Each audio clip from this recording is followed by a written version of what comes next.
Respected sir madam, మేము సాగర్ మిత్రా గా fisheries డిపార్ట్మెంట్లో వర్క్ చేస్తున్నాం.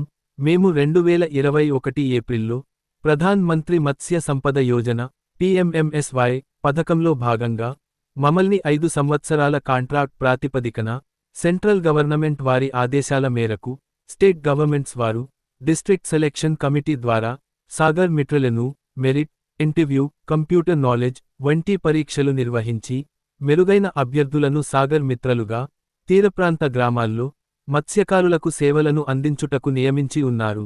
మా యొక్క కాంట్రాక్ట్ 2026 మార్చితో ముగుస్తుంది అని ఈ మధ్యనే మాకు DFO ఆఫీసర్స్ నుండి నోటీసెస్ ఇవ్వడం జరిగింది. ఈ నోటీసుల వలన సాగర్ మిత్రగా పనిచేసే మేము చాలా ఆందోళనతో ఉన్నాము. మేము ఈ 5 సంవత్సరాలు చాలా సేవలందించాము.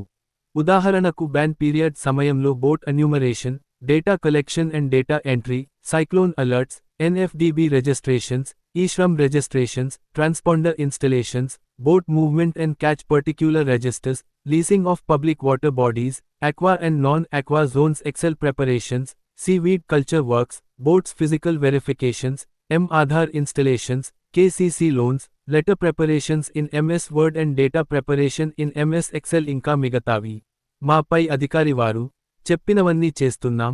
ఈ జాబ్ నే నమ్ముకుని మేము, మా కుటుంబాలు ఉన్నాయి కాబట్టి సాగర్ మిత్రలను కొనసాగించవలసిందిగా మా యొక్క విన్నపులను మా ప్రియతమ నాయకులు, గౌరవనీయులు అయినటువంటి సీఎం గారికి, డిప్యూటీ సీఎం గారికి, మినిస్టర్స్, MLA, MP వారికి, అలాగే ఫిషరీస్ అఫీషియల్స్ కి మా విన్నపములను అందించడం జరిగింది. కావున మేము ప్రధాన్ మంత్రి మత్స్య సంపద యోజన PMMSY స్కీమ్లో భాగమే కాబట్టి ఆల్రెడీ కంటిన్యూ అయిన 2026 నుండి 2027 PMMSY పథకంలో కూడా మమ్మల్ని కొనసాగించాల్సిందిగా మా హృదయపూర్వకముగా వేడుకొనిచున్నము. ఇట్లు తమ విధేయులు, ఆంధ్రప్రదేశ్ సాగర్ మిత్ర.